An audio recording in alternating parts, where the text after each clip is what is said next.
morning, everybody. Hello, hello.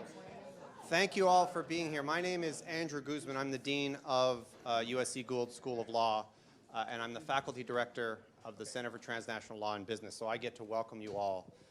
So on behalf of the Center, on behalf of the law school and indeed the university, and also on behalf of Danny Sokol, who is our co-host along with me, I'm really delighted to welcome you to this conference on antitrust enforcement in a global context, extraterritoriality and due process. So for the next day and a half, we're going to have a chance to talk in some depth and on a high level about issues of transparency, due process, and comity.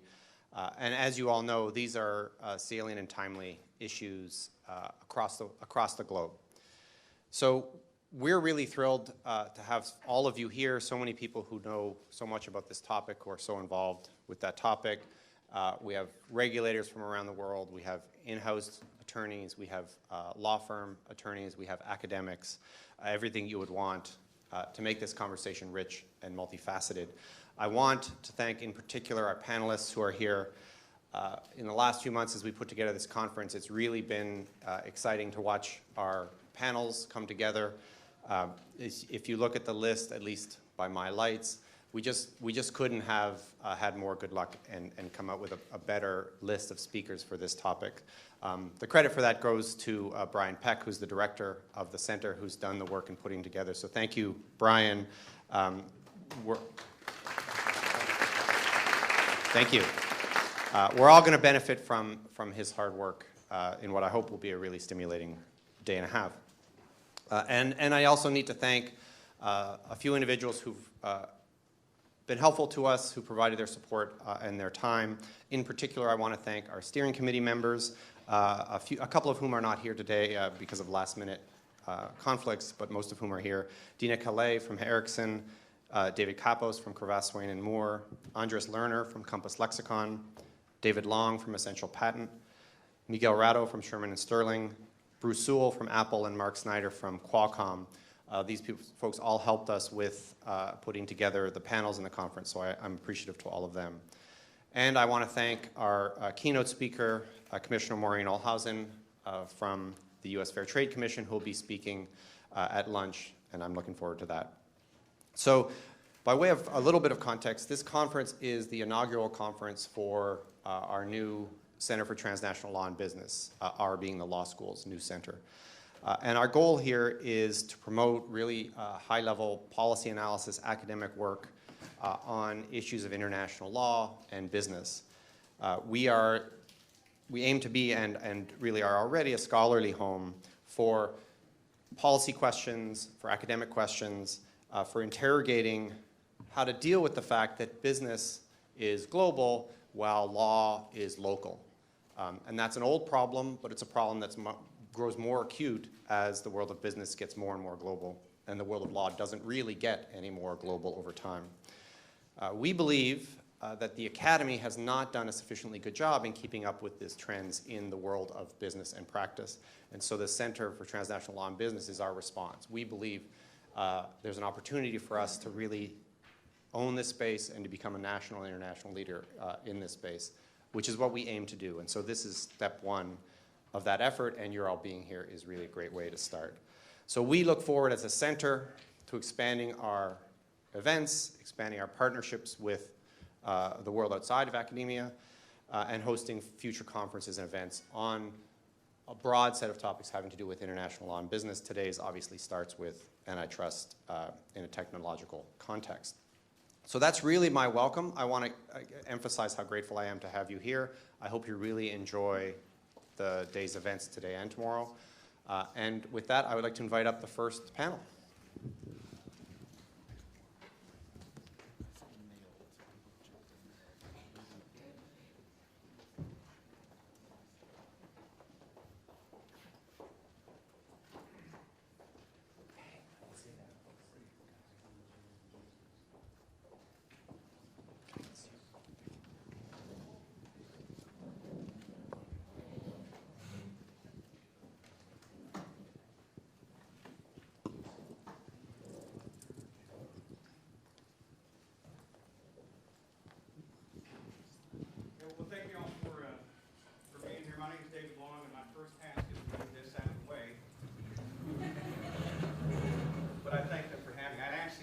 put it there so I could do that. That's the only value added really is it for me. And I'm very pleased to be the first panel. One of the things my kids said I'm supposed to say here is first. It's my understanding if someone gets to do Snapchat or something, the first one to send a message to it says first. So we're first, and I'm very pleased with that.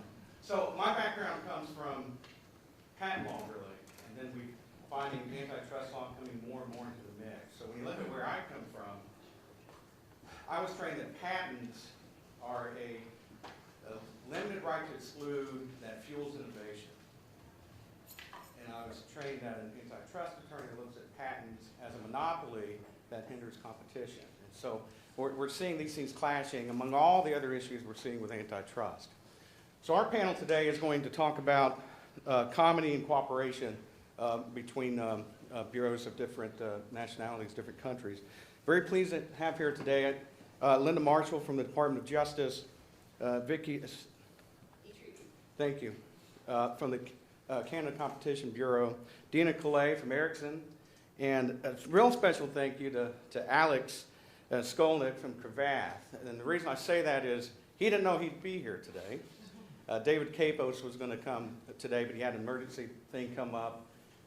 Alex found out Wednesday night that he would be here and told to prepare something and get here, and he did, and we really appreciate you stepping up. So the format of what we want to do today, and I really love the sentiment setting that we have here, is first our panelists are going to spend about 10, 15 minutes or so kind of talking about cooperation and comity from their point of view, and that'll take maybe about an hour or so, and then we're going to have a question and answer session right afterwards, about 30 minutes, I think, if we have that time. And I encourage you during that time to please try to stump our people here that are set to answer the questions for you. Whoever stumps them the best, I'll give you a free cup of coffee like I just got. So anyhow, without further ado, I want to go ahead and introduce our first panelist speaking, which is Lynda Marshall. She's she's chief of the Foreign Commerce Section at the U.S. Department of Justice Antitrust Division. She joined Antitrust in 2012. Before that, she was a partner at the Hogan's Lovells Law Firm, which I think now is, or used to be, the Hogan Hartson Firm. And in that private practice, she counseled clients on a wide variety of U.S. and international antitrust and competition matters. So I will hand it off to Lynda. Thank you. Thank you. Does this work, or do I need to shout? Are we good? It says I kind of feel like I'm catapulted back to law school. This is kind of fun.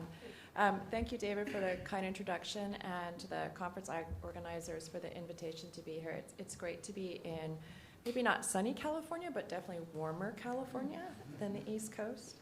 And before I start, I want to note that my remarks are entirely my own and do not necessarily reflect those of the U.S. Department of Justice. So I wanted to use the few minutes that I had to share with you some general thoughts about how we think about comity and cooperation within the Antitrust Division today. And before I do that, I want to step back a minute and define some terms. The first is comity. Comity is really an analysis under which we consider another sovereign's interest. And so when we at DOJ defer an action on the basis of comity, we've decided that either another sovereign's interests are greater than ours, or our interests are appropriately served by that sovereign's actions. Cooperation is a little different. That's working with another jurisdiction to resolve an investigation. We may end up each taking action or seeking resolution, which hopefully aligns, or one action, or one agency may rely on another's resolution. And what's really interesting to me is inside the enforcement community, and I think Vicky may comment on this, we focus nowadays more on cooperation than comity, and we tend not to use the term comity, although perhaps we exercise the analysis. And both remain very important tools in our toolbox. And both deference, our decision not to take an action on the basis of our comity analysis, and cooperation can facilitate the division's ability to protect consumers. And we're unlikely to defer based on comity without cooperation, because we need to understand another antitrust authority's decision and its impact on U.S. commerce and U.S. consumers before we agree to defer enforcement. but we may very well engage in cooperation without comity. So on that, I'm going to share with you a few thoughts on what we do with cooperation that's becoming extremely intense in the 4 years that I've been at the Department of Justice, and I'm not sure how many of those details are really visible to people outside the division or other enforcement agencies. The bottom line is for us that foreign antitrust enforcers are valuable partners for DOJ, both in civil and criminal investigations. Just to give you some statistics, in the past year, we've cooperated, and by that I mean fiscal year 2016, we've cooperated on around 25% of our active civil matters.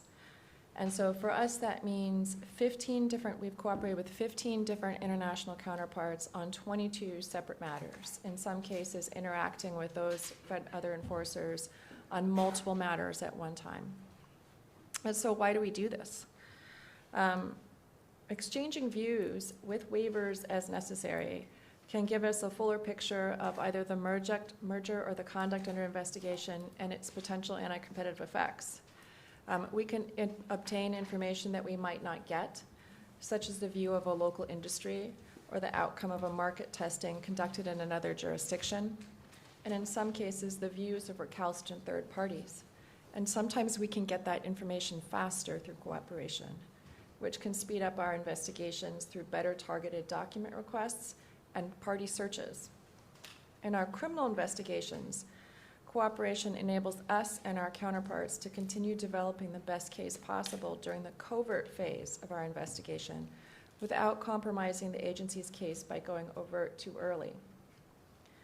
Working closely with other jurisdictions also avoids the prospect of multiple jurisdictions propounding conflicting theories of harm or adopting inconsistent remedies. That's our goal.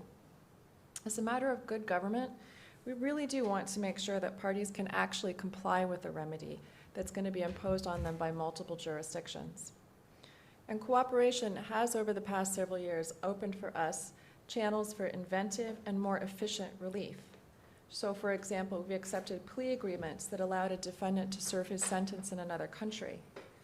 And in some instances, we were able to put the same person appointed as a compliance monitor in consent agreements with multiple investigating authorities. And that's real efficiency. One of the matters that we've done fairly recently on which we've cooperated a great deal, and we've also spoken on publicly, and I wanted to share some details with you, is the Baker Hughes-Halliburton merger, which was aborted last year. In that particular matter, our case team coordinated extensively with competition authorities from 9 jurisdictions over the course of a year-plus investigation. So what does that cooperation mean in real time?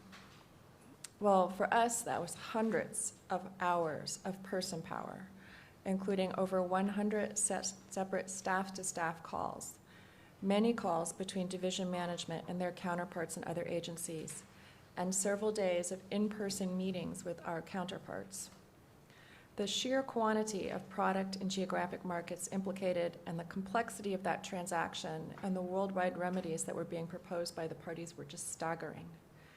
And the cross-border relationships that we'd built were really critical for sharing ideas, testing theories of harm, and achieving a common understanding of the impacts of the transaction and the proposed remedies. As a result, we were able to file in court a compelling complaint detailing the merger's anti-competitive effects, and that helped provoke their parties ultimately to abandon the transaction. So that's a case of where we cooperate when we both have an investigation going on.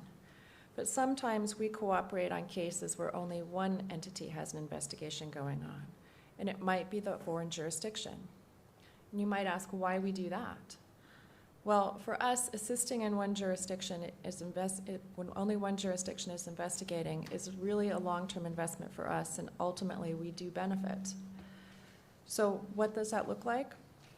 Many times our staff has been asked to brief another jurisdiction on the facts and theories from one of our past investigations that's of relevance to one of their current cases.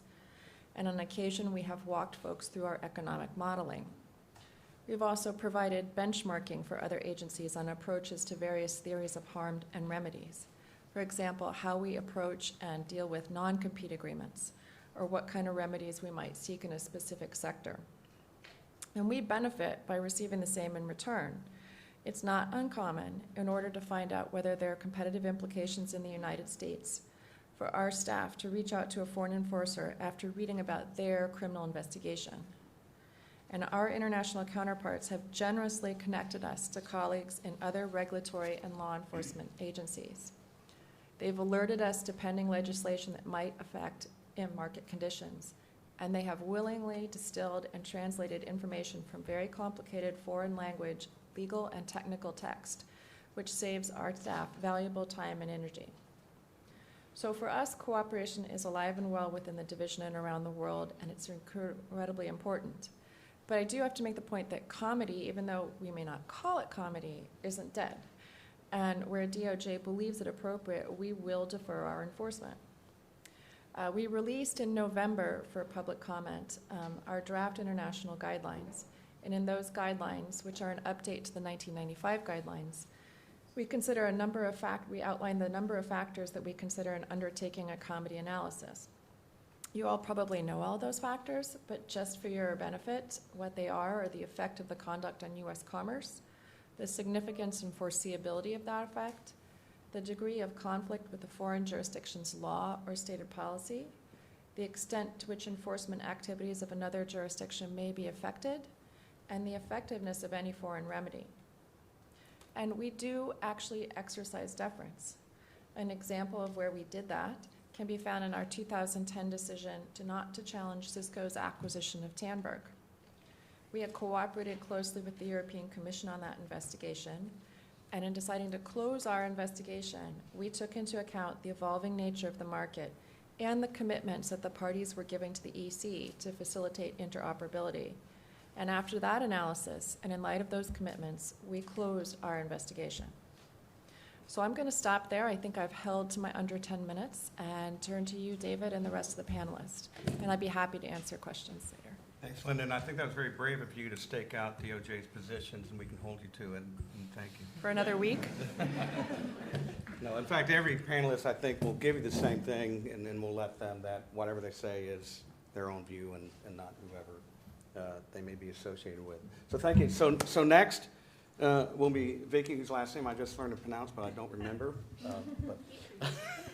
Thank you. So Vicky is Deputy Commissioner of the Competition Promotion Branch for the Canada Competition Bureau. You've been there, since 2005? You've been active in one way or another with the Bureau, so you know your stuff there, basically, is a quick way to say that.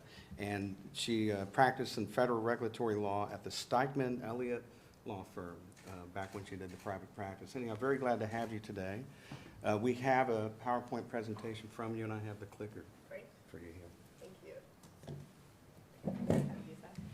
Well, thank you very much, David. And I think what I'll say will not be wildly different from what Lynda has said, which is not all that surprising given that I think that Canada and the U.S. certainly for us is the jurisdiction that I would say we cooperate the most with. I would like to thank the organizers for inviting us to speak here today. I'm very happy to be here enjoying the California weather, as I'm sure Dean Guzman can relate to, having grown up with the harsh Ottawa winters where it's minus 30 degrees Celsius over the past week. And Daniel Sokol, who apparently is a de facto Canadian, amazingly. I'm sure they know how I feel. So I'm very honored to be here speaking at the inaugural conference. Very happy to be helping advance global competition or antitrust policy thinking. So today I'll just provide you with a very brief overview of the Canadian perspective on these issues of cooperation and comity. There we go. So first I'll begin talking about cooperation. And really, as Lynda said, this is what we talk about internally. We talk about cooperation. Nobody walks around the office at the Canadian Competition Bureau talking about comity in our day-to-day operations. So I'll touch on the benefits of cooperation, as we've heard about, discuss how the Bureau approaches cooperation, and give a few case examples. Then I'll talk a little bit about how the Bureau approaches comity, and again, I'll mention some recent cases where we've applied the principle. So for the Bureau, we don't consider international cooperation as ancillary to what we do. It truly is central to our mission of ensuring a competitive Canadian economy that benefits Canadian consumers. And the reason, of course, is that Canada is tightly integrated into the global economy. So businesses that operate in Canada often tend to operate in other jurisdictions as well. And this is really reflected in the cases that we investigate. So if you look at some of the numbers, approximately half of our cartel cases have an international dimension. Half of our complex merger cases involve a significant level of cooperation with at least one antitrust counterpart. I just asked our mergers directorate if they could pull together some numbers just to give a sense of the level of cooperation. So they just looked recently over a 2-week period, some of the recent stats. So here's what they found over 10 business days. They were engaged with 8 different authorities in 8 different cases, totaling 24 communications internationally over that 10-day period. And they talked about everything from theory of harm to specific cases to econometric techniques and to just planning and logistics. And that trend toward increased international cooperation obviously is not unique to Canada. The OECD in 2015 said that there was a 37% increase in cooperation in merger review over the 5-year period from 2007 to 2012. So there's lots going on. I won't go into much detail. Lynda covered some of this, but obviously we feel that cooperation produces several important benefits, and really we view it as a win-win. It creates efficiencies for both the agencies and businesses. I think Dina would agree to that, and we'll speak to that maybe with a few sort of caveats. But when agencies cooperate on investigations, they can certainly reduce the resources required to carry out the investigations, but also for the business side of things, and again, we'll hear more about that. But you know, when you've got over 130 antitrust agencies worldwide, and companies are called upon to deal with a number of them at the same time for the same investigation, it really is more effective and reduces compliance costs for businesses in dealing with that. Obviously, cooperation results in more effective investigations where we share best practices, consult on theories of harm and evidence, and so we conduct better investigations. And then finally, cooperation really minimizes risk and uncertainty for businesses. So when agencies cooperate, again, we can have fewer consistent outcomes, which I think is a plus. So just very briefly in terms of our approach and the forms of cooperation. So at the Bureau, we believe cooperation is greatly facilitated by cooperation instruments. John Peckman, our current Commissioner of Competition, who's been at the Bureau for over 30 years, is very, very focused on these cooperation instruments. We currently have 19 cooperation instruments with 14 jurisdictions, and I'll talk a little bit about that. And these instruments can really take the forms of formal agreements, so those could be treaties, or they could be MOUs, a little bit softer between antitrust agencies. And we cooperate both on the enforcement and the policy side. So a lot of the policy work takes place in international fora, like the International Competition Network and the OECD. And then we also have regular meetings. So like we would have annual meetings with the US and Mexican antitrust authorities. And those are team leader meetings to help advance cooperation.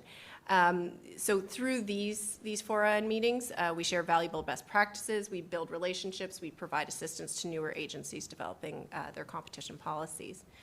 In terms of enforcement, we really have a range of tools that we use. So we can go from informal to very formal cooperation. And it really depends on a number of factors. Again, Lynda touched on some of these, but it really depend on the domestic and international legal frameworks in place in the jurisdictions that we're talking about, the relationship between the agencies, and when we talk to our international people, they'll say it's really about building that trust account, right? And that develops over time, and not surprisingly, of course, the facts of the case. Informal cooperation can include the exchange of public information like theories of harm, and procedural information such as timing of steps of an investigation. Formal cooperation can include the sharing of documents, data, and confidential information. There are some caveats around that. If confidential information is shared, and we'll talk about this further, we often obtain waivers from the parties. We'll come back to that. There's a provision in our act that allows us to do that, to share that confidential information, even where we don't have waivers, but there is discretion there, and we use that very carefully. So just very quickly, in terms of a couple case examples, I won't go into the details here, but just in terms of those levels of cooperation, I would say for sort of a simple level of cooperation, we've put up a case there, which is Google. Basically, in that case, we consulted with our counterparts at the FTC and the European Commission. The case teams discussed some theories of harm. In the end, we did end up finding that there was one allegation against Google that would result in anti-competitive harm. There was an agreement between Google and the FTC to make changes to those terms and conditions that we had concerns about, and in that case, we just got a commitment from Google to not introduce or reintroduce those terms and conditions in Canada. So that was just a simple level of cooperation, technical calls.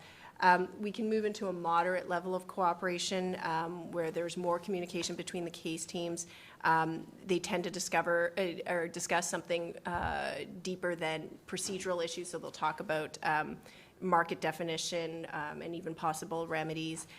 There is a case that I listed there, which is a 2015 case. It's an auto parts merger case where there was moderate cooperation, again with the FTC. The European Commission actually put in place some remedies, and we talked to them so that we wouldn't be having any competition concerns in Canada resulting from that remedy. And then finally, the last case that I've put up there is a case where cooperation was really extensive, and that was the Staples Office Depot case.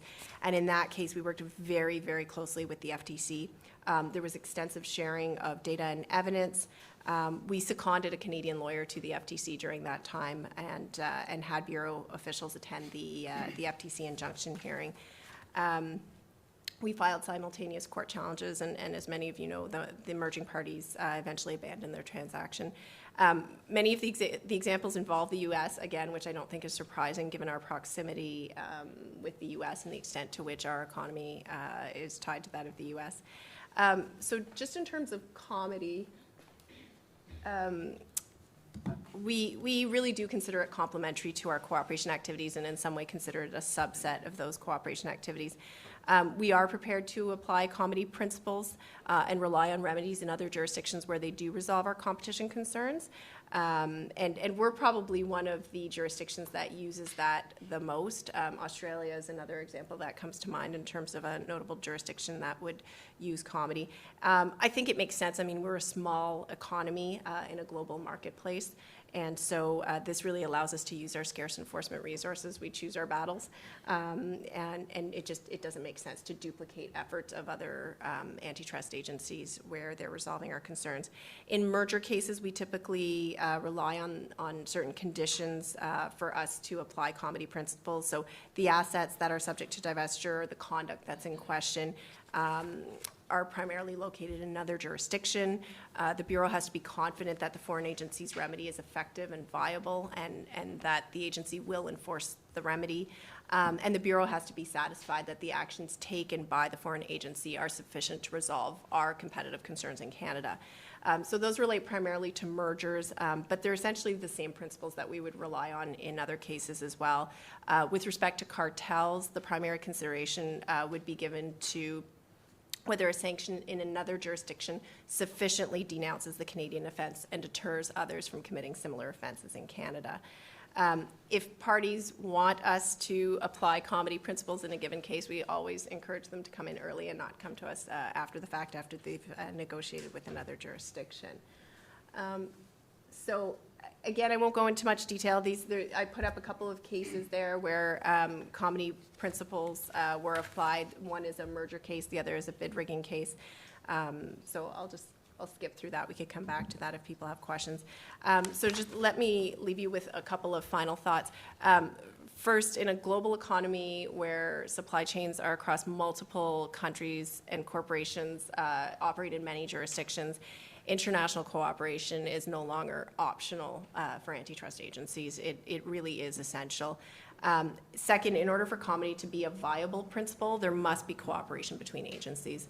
And it's only through a history of cooperation that agencies can build the foundation of trust necessary for the application of Comity. Just as sort of a sidebar, one of the ways the Canadian Competition Bureau has really been building that trust account is through staff interchanges with other jurisdictions. And we've had many of those in recent years. I could point to the US, Europe, Hong Kong, France, the UK, the ACCC, and that's just a few. We have a lot of other staff interchanges going on. And that really helps us understand the structure and the processes of the other jurisdictions. So maybe what I'll do is I will stop there. Thank you for listening. I look forward to a lively discussion. I'll turn it back to you, David. Great. Thank you, Vicky. And if you can pass the Yes. control to Dina. Dina Kallay is with Ericsson right now as the Director of Competition and Intellectual Property. Dina has a very nice kind of rounded approach to this elephant we talk about as far as Comity and cooperation. She's come from different angles. She's been in private practice. In fact, we both were at Harry at one point in time. She was at the FTC and at the... I was much younger.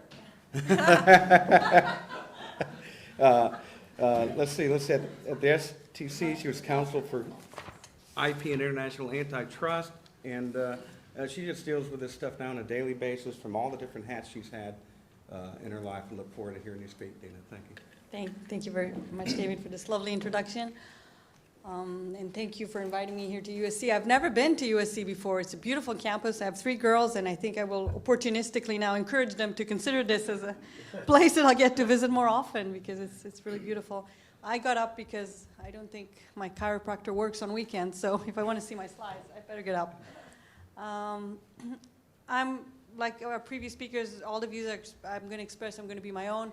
I realize I didn't take my company logo off the template, but you can ignore it. These are really my views, and a lot of them are views that I've formed during my career doing international antitrust. I've spent more than half my career with antitrust enforcement, on the antitrust enforcement side, with 3 agencies. And these are my thoughts from that angle, but with the benefit of now kind of seeing it from the other side. So I will start with agreeing with pretty much, well, a lot of what Vicky said about cooperation, and with the positive notes of how cooperation between agencies is useful. I think it can help reduce enforcement actions that are not grounded in sound competition analysis. You know, there are some younger agencies in the world, and sometimes they consider taking actions that would not be considered based on sound competition analysis elsewhere in the world. I think oftentimes than not, it's because they're just less experienced in enforcing competition law, but sometimes, you know, it's because of political reasons. And I think cooperation can sometimes at least help create better antitrust law, decisions that are more solid. I think cooperation can help prevent complainants from misrepresenting the national antitrust law of one country to another. I don't know if people in the room know how prevalent that is. There's also the language issues. So, you know, often enforcers or people in other countries don't read English very well. They rely on translations or articles written in their native language by people who are sometimes usually interested parties and not competition agencies. So that direct dialogue, I think, is crucial because it helps prevent this type of manipulation, really. It helps reduce, again, exploitation of less experience, less expertise. That relates to my first point. And just to point out that, of course, cooperation is more useful the more global the market is, because if it's a domestic market, then there's often less sense in spending time on cooperation. Having agreed to a lot of the great benefits of cooperation, I wanted to present some of the complicated aspects that I would see from the private sector side. So there are issues with different legal privilege rules. As you know, in some jurisdictions there are no privilege rules, and requests for information in some agencies actually target only the privileged information. They say, give us only what you exchange with your outside counsel. So to the extent that there's cooperation, you would not, I guess, want the agencies that do have privilege rules to be exposed to I would call the fruits of the poisonous tree, I guess, in that regard. It's more complicated when there are very different substantive standards. Some agencies have antitrust violations such as excessive pricing or abuse of superior bargaining position, which is a narrow concept that is more common in a few Asian jurisdictions. Some of them have fairness standards, so I think it's harder to communicate at that level if there's no parallel type of violation on both ends. Cooperation could be more difficult if there are different timings of the investigation. If one agency is just starting and one agency is almost done, so for example, the ones who would just start would think, well, it's too early, we don't know anything yet. So it has to be in relatively along the same stage of the investigation. Otherwise, I think it's more difficult. There's the issue of confidentiality. I think most agencies around the world do have confidentiality rules, but in practice, I think the way it plays out is different. And in some agencies, you can give them information under seal, but sometimes it ends up on the internet, or sometimes it ends up being shown to either to complainants or just to their favorite national champion. So there's a concern here because if you don't want your confidential information being exposed in that way outside the agency. It's complicated with the regulatory background is different. It could be, one example is territorial rights such as patents. Another example is, for example, in pay for delay, the U.S. is a very unique regulatory framework, the Hatch-Waxman Act, and if it's a very unique regulatory framework, then sometimes there's less benefit in comparing because it's not the same landscape. And then there's the issue where it can happen that agencies refuse to cooperate. You could offer, you say, yeah, please speak to them. They've thought about this. Why don't you cooperate? But I think it's not always the case that they want to do that. Sometimes it's a sense of healthy competition. We want to get our case done first. I don't know why, but obviously it can be a problem when they do not want to cooperate, I think.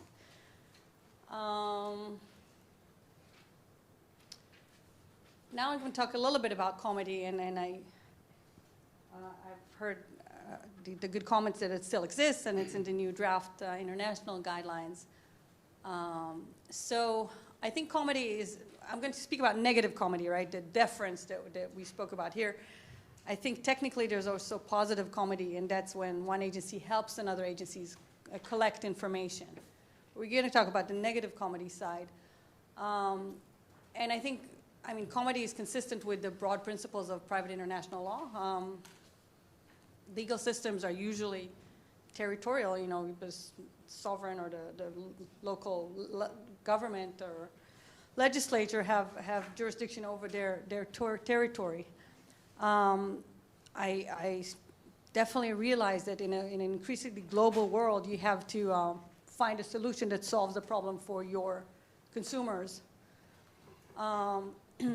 But having said that, there's a bit of a dichotomy here, so I think you have to balance it against the fact that competition law, like any other law, is territorial in nature, and that's why I think negative Comity is still very important. As Vicky pointed out, Comity saves both industry and agency resources because it eliminates duplication. And I think, in fact, most of the agencies around the world do practice Comity. It's just that we are not just thinking of the big ones here, but the other 160, often rely on actions by the larger ones. So actually, Canada is relatively big compared to some of the other ones. I think negative Comity can prevent the kind of what I would call wrong convergence towards the most restrictive standard. And here I have to give credit to Professor Guzman, because this is not my original thought. I actually, in preparing for this panel, I looked at his book on Comity and cooperation, and something struck me as correct. And the book explains that if all the agencies take action at the same time, then And if these actions do not exercise comity, so they're extraterritorial, then effectively the rule around the world will be you can call it the lowest common denominator, the rule that is most restrictive.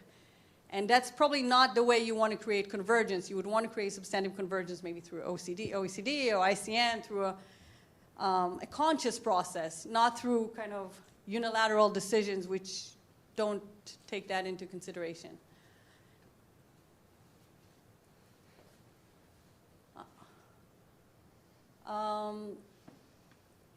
Comity is important also because there are sometimes different goals for competition law enforcement altogether. And I put that ICN report just as an example. You know, not in all countries competition laws are in place to safeguard competition. There are sometimes what we would call non-competition goals. In Europe, there's one, you know, of a unified market. There's sometimes social goals. When you know, you don't want these kind of goals, I would argue, to extend over jurisdictions that do stick with competition goals only. I think negative comity can reduce opportunistic forum shopping, where parties pick the agency where they think they could get a better deal. You can interfere with some of this behavior if you say no. This should probably be dealt with at the agency which has the most nexus to the conduct. Another interesting fact is I think that the ones who engage in forum shopping are usually the multinationals that have a lot of money and, you know, are present in many nations. So I think it allows them to overuse the system, overuse the agencies. And there's not a lot of time left for maybe local players who could have domestic issues that are not affecting any less the local consumer in this country. So I think that's a consideration. I think that comity is consistent with the recognition of territorial nexus as a best practice. And if you look at the ICN merger notification procedures, they do speak about how it's important to consider the territorial nexus, and you don't have to require merger notification if there's not sufficient nexus. I think that principle applies across the board in all of antitrust enforcement. There's no reason they should be limited to merger procedures. I think it's a good practice to require hefty nexus of a case to that jurisdiction. Otherwise, you know, you should defer to people probably to where they should be bringing the case. And here too, you know, comity saves industry, well, it saves the agency resources, Vicky said. It obviously saves industry resources too, because if you're going to have the same case in 10 different places, I mean, it's good for me, it's job security, but in terms of good use of resources, I think it's not ideal. Yeah, so I spoke about forum shopping and industry resources. So to sum up, I think I would argue that cooperation and comity are complementary. They're not mutually exclusive, so they both exist. They're both out there. They should both be in the minds of agencies as they go about thinking of how to best use their resources. And I do believe that they actually remain equally important in an increasingly global world, in the sense that, you know, maybe language-wise, I know agencies have been talking more about cooperation than about comity. But I don't think one is more or less important than the other. I think both considerations are still in there and should be considered. Thank you.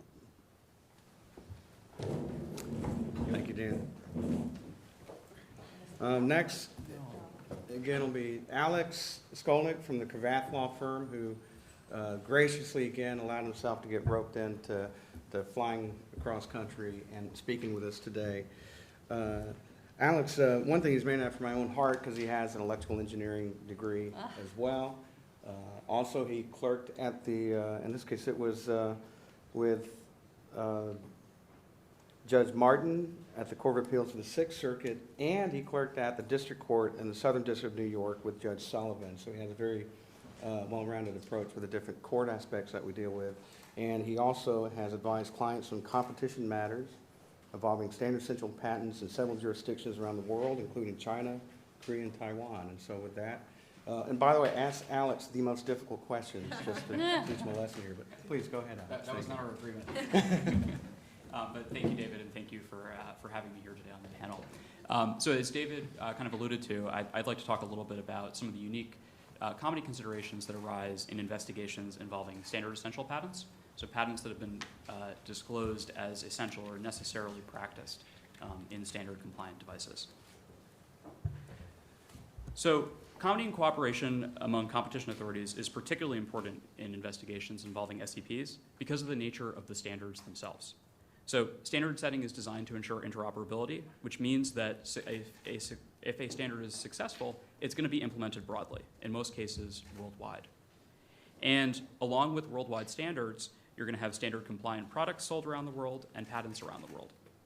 So for example, if you were to look at cell phones, the global reach and the interoperability of standards are incredibly desirable because that's what lets you start making phone calls and downloading emails in a foreign country as soon as the plane lands. But at the same time, it's the global reach that means that many competition authorities may want to examine similar conduct relating to standards. And that's why investigations involving SEPs raise particularly unique and important comedy concerns. And if competition authorities fail to respect comedy in those investigations, again, because of the global reach and the overlap, we'll wind up with serious issues.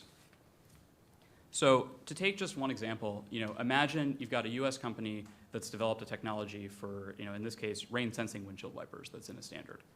So you're going to have patents all over the world that relate to this technology. You're going to have manufacturers in China and other countries making components. You're going to have automakers in Germany and other countries, buying them, incorporating them into the vehicles they sell. And then you're going to have those vehicles sold in the US and other countries around the world. So, in just this example, you've got contacts in several different jurisdictions. And if the competition authorities in each of these jurisdictions regulates broadly, the result's going to be, first, conflicting requirements potentially on the entities making the products and licensing patents. And you're also going to have interference with the rights of each nation to apply its own laws. So respect for comedy and the rights of other nations is essential to preventing those issues, but at the same time, regulating any anti-competitive conduct. So one of the reasons that comedy concerns are so pronounced in investigations involving SEPs is that patents are territorial, and I'd like to take just a minute to touch on that. So to start, patents apply only in the country where they're issued. Like the right to a piece of property, a patent's a right granted by the government, and it's a right to exclude others from practicing the patented innovation. So just like a piece of real property, the government can't grant rights in property in other nations and can't grant patent rights outside of its borders. So this is true for regular patents. It's also true for standard essential patents. Standard essential patents are necessarily practiced in devices that comply with the standards, but any patent issued by any national patent office can be declared as standard essential. And regardless of the designation as standard essential, it'll still apply only in the country where it's issued. So if you have a standard, if you think of a standard that's widely used around the world, for example, cellular communication standards, the 3G and 4G, or Wi-Fi, the SEPs for those standards are still territorial, and you have a collection of them in the US, you'll have a collection of them in China, you'll have a collection of them in Japan and Korea and all other nations. So the reason that the territoriality is so important is, the reason that the territoriality is important is because each country's patent laws implement important policy goals, and in particular the balance between incentives to innovate on the one hand and enabling access to new technologies. And you can see this in different aspects of the patent law in different countries. Just for a couple of examples, obviousness requirements, the level of inventiveness that needs to go into granting into an innovation before a patent will be granted, damages available for infringement, which are obviously going to affect the value of the patent in any litigation and also in licensing discussions, and patentable subject matter, whether a certain nation will allow patents on a particular technology or not. And because each patent is territorial and applies only where granted, that lets each country develop its own laws within its borders and implement its policy objectives in that way. But it also means, as a corollary, that competition authorities have to respect comity in matters involving SCPs so that each country can continue to apply its own laws and can continue to affect its policy choices. So failing to do so and attempting to regulate patents issued by other countries is going to lead to conflicts. The clearest example would be a direct conflict, which we heard about before, where competition authorities don't cooperate with each other and wind up imposing conflicting requirements on the same party that they can't simultaneously comply with. And if those are applied extraterritorially, you could have countries stuck literally in a situation where they cannot comply with what they're being told they need to do. But it's also important to recognize that even without a direct conflict, extraterritorial orders and attempts by a competition authority in one jurisdiction to regulate conduct in another jurisdiction can still infringe the sovereign rights of other nations, and it's an important consideration in competition investigations involving SEPs. So, to just take an example, imagine, one country is less concerned about encouraging innovation through the patent system, but it is very concerned about access to new technologies. So they impose a whole bunch of additional restrictions that the patent holder needs to go through before seeking an injunction. And those requirements aren't imposed in their neighboring country. Well, if country A with these restrictive requirements were to impose them extraterritorially on the patent systems of other nations, it would be preventing those other nations from applying their own less restrictive laws, even if the party could simultaneously comply with both. And that's an important problem and an important issue that underscores the need for comity in SEP investigations. So, to just take another example, in the U.S. there should be no question that U.S. law applies to U.S. patents, but only U.S. patents, and not to the patents issued by other countries. So, regulations from foreign competition authorities that attempted to set the requirements for U.S. patents, would be an example of infringing on the U.S.'s rights to apply its laws, and that's an important part of the comity analysis that agencies should consider in investigations relating to SEPs in particular. And, of course, as we've talked about a little bit before, countries are not all going to agree on the appropriate standard and the appropriate balance in these innovation matters. But that doesn't justify imposing one country's laws on another's, and it's why the comity analysis is so important. And indeed, competition authorities all appear to recognize the need to respect comity. So we have memoranda of understanding, there are treaties, OECD guidance on the importance of respecting comity, and we also see amicus briefs filed by competition authorities here in the U.S. urging courts to respect comity when crafting decisions. So, although these are general statements about the importance of respecting comity in all matters, I think it's particularly important in matters involving SEPs. And even if it's a standard that's implemented worldwide, the SEPs that are at the core of any investigation are granted by different countries around the world and are applicable only in those countries. And a respect for comity and letting each country apply its own laws to those patents is really very important. So I'd like to change gears slightly and talk just a little bit about consent decrees. Comity is particularly important when a competition authority imposes a remedy against the will of the party under investigation, but it's also important consideration when resolving an investigation through a consent decree or other means, and many SEP investigations are being concluded through consent decrees recently, so I think it's important to touch on this as well. So some of these matters have been appropriately limited to the territory where the competition authority is located, even in a consent decree case. So one example of this would be the commitments that the European Commission accepted to conclude its investigation of Samsung, which were limited to patents in the European Economic Area and conduct in that area. Now, there are also examples of other SEP investigations that have been resolved through broader consent decrees that apply to conduct in multiple jurisdictions and patents issued in many different countries. Now, because the consent decree is a voluntary commitment by an entity to undertake these actions, it doesn't present the same comity concerns as an order imposed by a competition authority. So, for example, you would assume that if a company is going to agree to undertake these certain specified remedial measures, it wouldn't agree to do ones that would conflict with other requirements that it has accepted or must follow. So it wouldn't have the direct conflict between competition authorities. But you would also at the same time would not have the same notion of one nation dictating the laws in another nation, because again, it's not a order in the same sense, but it's a company's voluntary commitment to change its practices. So the consent decree process could be a unique opportunity for competition authorities to craft broader remedial measures. But should they?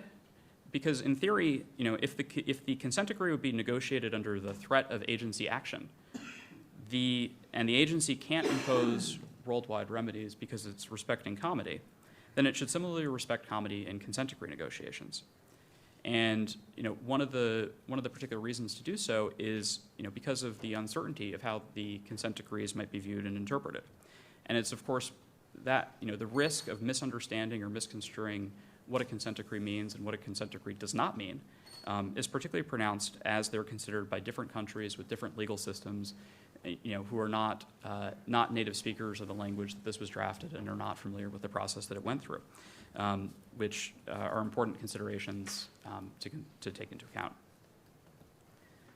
So just to wrap up briefly, the respect for comity is particularly important in investigations involving SCPs to prevent really conflicts and having issues with different sovereign nations trying to impose their own laws and their own policies on their sister countries. And it's particularly important that each nation be allowed to apply its own laws to the patents it issues, because those laws represent their decisions about innovation policy and how to best structure their country.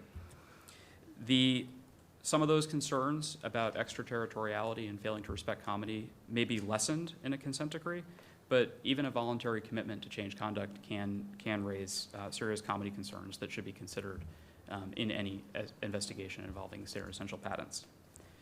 But the good news is that competition authorities appear to want to respect comity and to cooperate amongst each other to ensure that they're not taking inconsistent actions and are proceeding efficiently.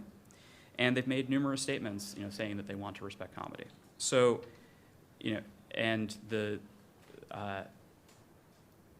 this is actually, something that they can carry out relatively easily in practice with patents, in part because of the territorial nature of them, by limiting the applicability of decisions to patents issued in the country where the regulator is located. So, thank you. Thank you. Thanks, Alex. So comity is important, or in other words, comity is no laughing matter. Thank you. I thought of that while he was saying it. I had to share it. Thank you. Next panel we do, that'll be the title. Anyhow, the panelists did a great job of fitting in, giving us a lot of information in the time frame we want. We're now in the question and answer part of what we want to do. I'm going to tend to ask them questions that they were surprised that they're going to be asked. In other words, we got some questions that we can go through, but first thing I'd just like to ask, is there anyone right now that has any questions they'd like to ask? And you'll have 30 minutes to think of one if you don't have it. Otherwise, Lynda, you're going to be shocked and amazed, and I'm going to ask you the following question, which is, and Dina touched on this too, when you're dealing with cooperation, what about protecting confidential information? And would that impact, for example, if you gave a waiver or whatnot? Yeah, so DOJ and FTC jointly issued guidance on waivers. I believe it was in fall 2013. But those of you that practiced before us know that the Hart-Scott-Rodino Act, which governs our merger notification and evaluation program, has very, very strict confidentiality rules in place, such that the filing materials that we receive pursuant to HSR, and even of the fact that an HSR itself was filed, we cannot reveal. Similarly, the Antitrust Civil Process Act, which governs our CID authority, limits our ability to disclose information that we receive pursuant to CIDs. So if we want to cooperate at a deeper level with other agencies, we need to be able to talk about that information, and the parties can help facilitate that by granting us a waiver of those confidentiality requirements. We've put in place and have up on our respective websites a model waiver, which we'd like the parties to use, and as well as an FAQ that talks a little bit about some of the frequent questions that we get on those waivers. One of the important things to emphasize is that